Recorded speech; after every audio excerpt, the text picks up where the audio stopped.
Pada malam itu, Yakub bangun dan ia membawa kedua istrinya, kedua budaknya perempuan, dan ke-11 anaknya dan menyeberang di tempat penyeberangan sungai Yabok.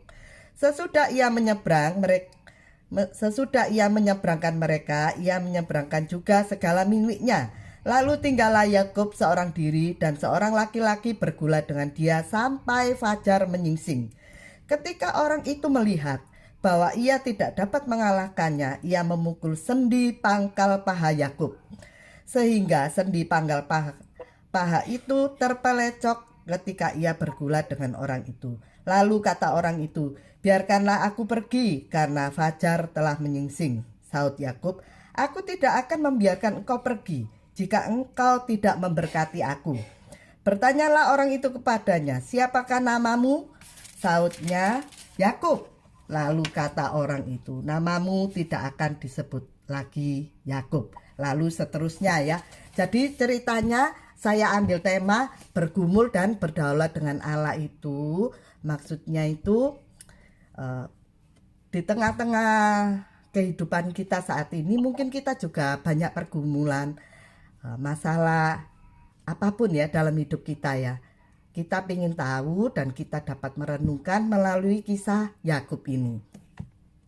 Bapak Ibu, kita akan flashback dulu siapa Yakub ya. Mungkin ini kalau di sini saya tak lihat sih siapa ya. Oh ini pakar semua. Cuma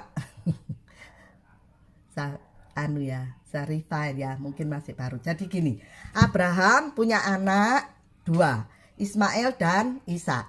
Ishak lalu menikah dengan Ribka dan punya dua anak kembar, Esau dan Yakub.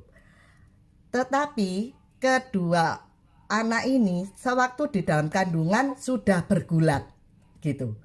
Lalu Yakub ini licik ya, tapi dia ini mengerti bahwa begitu pentingnya hak kesulungan itu di dalam kehidupannya.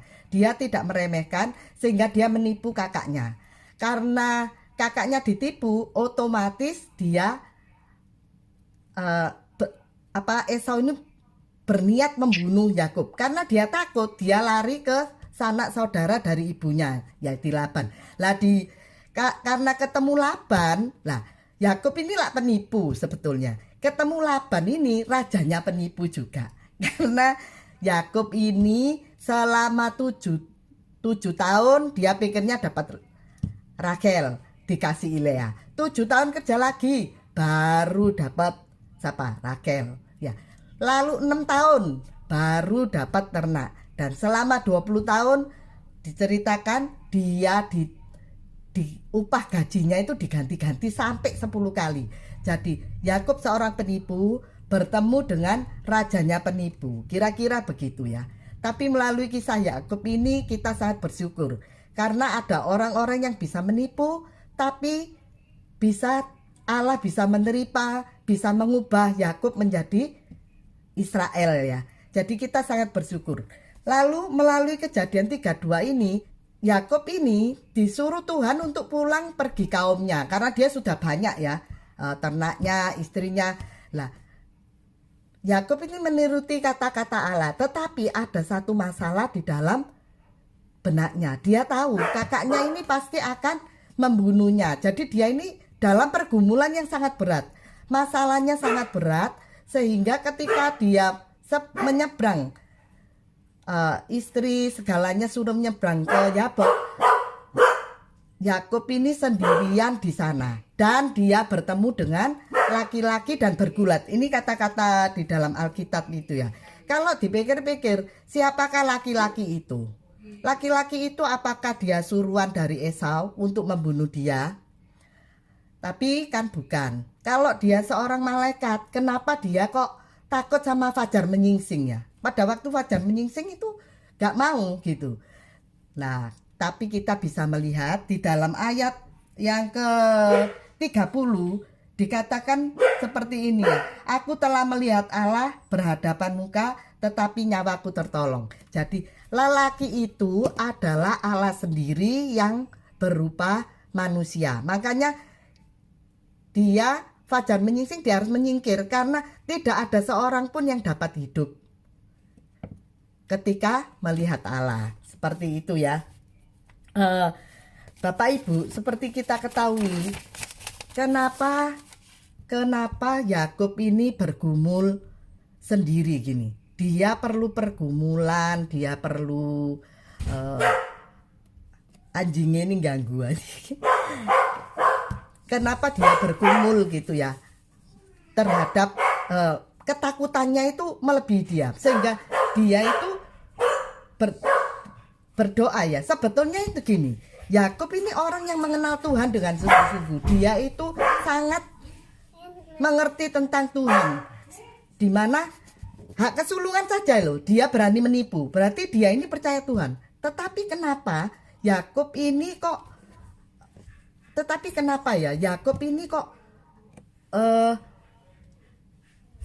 Allah ini datang mau bergumul dengan Yakub.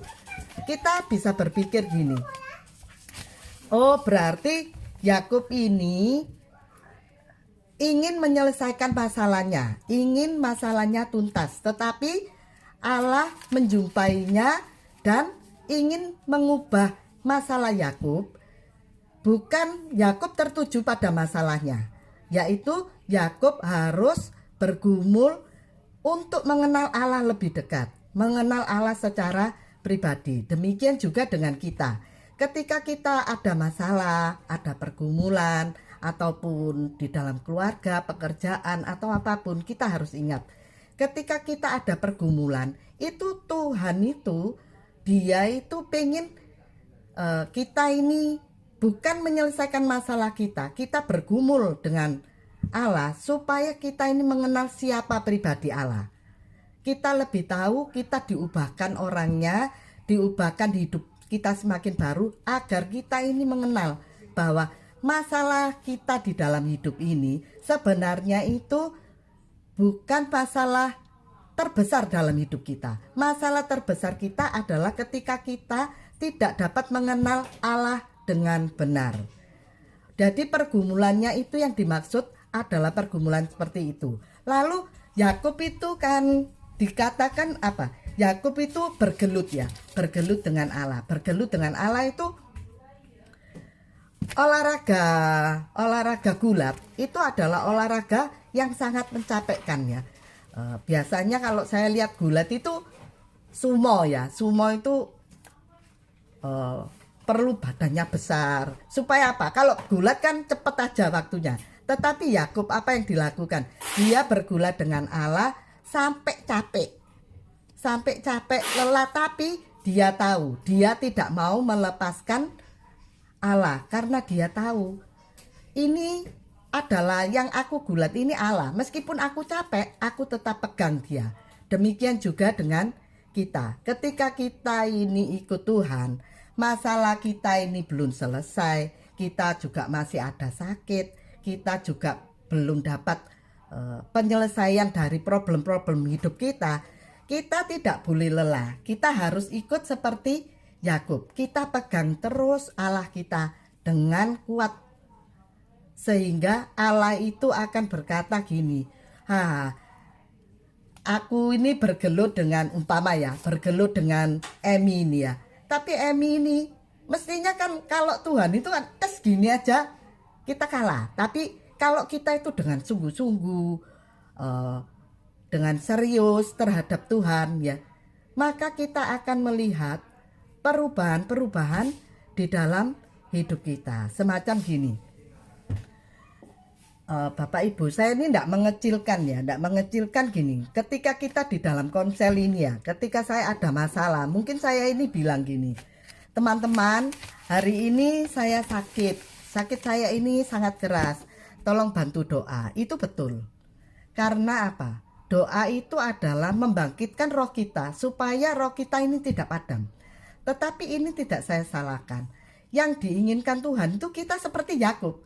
Kita menyendiri, bergumul sendiri dengan Allah. Kita bergulat terus. Mungkin teman-teman support, tapi pribadi kita ini harus sungguh-sungguh terhadap Allah. Semacam gini, kalau kita dalam masalah, kita ini, saya juga pernah ya dalam masalah yang sangat berat. Saya dilaporkan di Polda sampai di pengadilan, itu saya merasa masalah itu saya yang besar. Saya juga pernah sakit ya. sakit ini saya harus ke Singapura apa. Pada waktu itu saya tidak punya uang, sehingga saya ini pasrah-pasrahan sama Tuhan ya. Untung sampai sekarang ada ya. Jadi di dalam pergumulan saya itu, saya ini coba mengerti siapa Tuhan. Demikian juga dengan Yakub yang saya pakai dalam istilah ini ya. Bergulat dengan Tuhan itu akan terus menerus mengubahkan kita mempunyai pribadi yang baru ya. Mengenal bahwa masalahku itu boleh ada, persoalanku boleh ada, tetapi yang aku inginkan itu hanya Tuhan. Dan ketika kita bergelut dengan Tuhan, kita ini harus apa? Melalui doa yang tak henti-henti, melalui lutut kita, mungkin air mata kita, tangisan kita, ya kita curahkan pada Tuhan. Dan kita terus memakai akal, budi, dan pikiran kita kepada Tuhan, agar dengan ketulusan kita, dengan pribadi kita, kita ini boleh mendapat apa yang disebut dengan anugerah terbesar dalam kehidupan orang Kristen, yaitu kita memperoleh kasih karunia melalui Injil, mengenal siapa pribadi Allah. Maka ketika persoalan kita belum selesai, tetap ada sukacita karena kita mengenal Tuhan. Diceritakan di sini kan gini, karena Yakub itu ngotot pegang Allah, dan Allah ini sudah mau pergi pada waktu menyingsing, otomatis apa? Kakinya pangkal paha Yakub itu kan terpelecok gitu ya, dan Yakub menjadi pincang. Selanjutnya Yakub tuh hidupnya menjadi pincang. Tetapi apa? Yakub meskipun sudah terpelecok, sudah tidak mampu istilahnya, tapi dia tetap pegang Tuhan. Dia tahu sumber berkat, sumber pertolongan itu hanya pada Tuhan. Demikian juga dengan kita saat ini. Mungkin ya, harta kita mungkin ada yang masalah sudah berkurang, ataupun keluarga kita ya, mungkin ada yang terpecah, ataupun masalah-masalah lain lah yang tidak bisa kita selesaikan. Kita ini nampak kalah di mata dunia. Kita ini di dunia ini nampak kalah.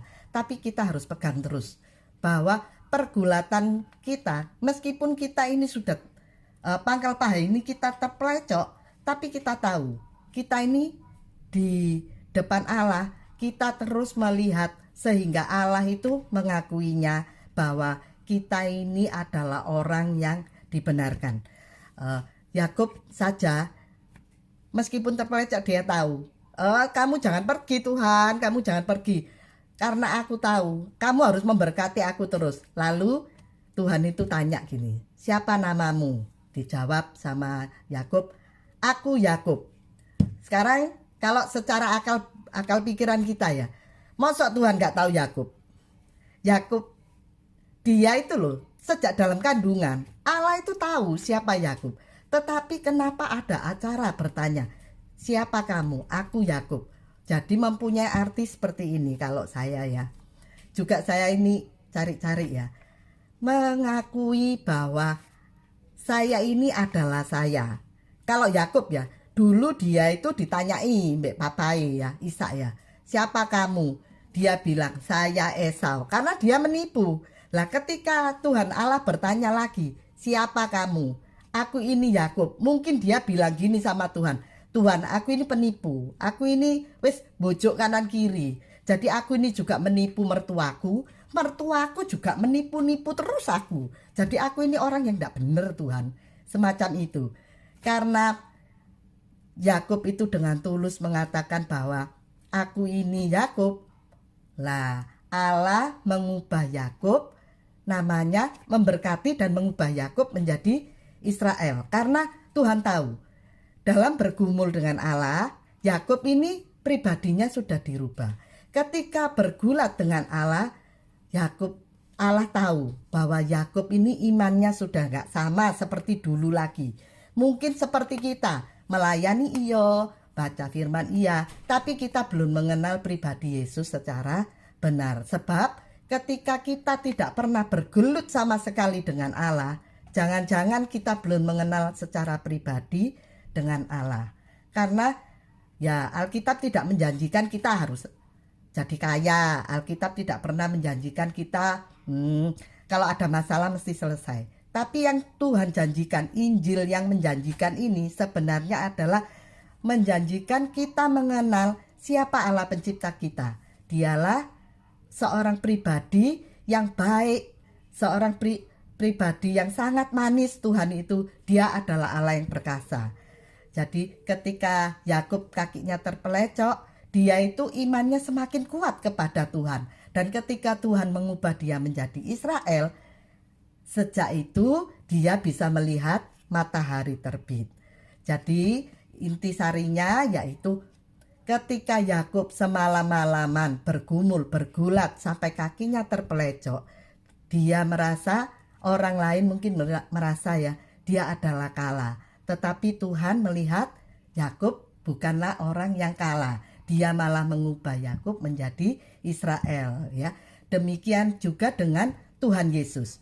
Tuhan Yesus semalam-malaman berdoa sampai meneteskan darah, ya, keringatnya, karena tahu besok mau disalib. Dan ketika dia di atas kayu salib, mereka merasa gini, Yesus ini loser, ya, seorang yang kalah. Tetapi apakah betul Yesus kalah karena tergantung di atas kayu salib? Kan tidak, karena Allah melihat Yesus itu menang atas maut. Demikian juga dengan kita. Ketika kita di dalam pergumulan kita, di dalam kelemahan kita, kekurangan kita, dan pencobaan-pencobaan yang kita terima, mungkin belum dapat kita selesaikan.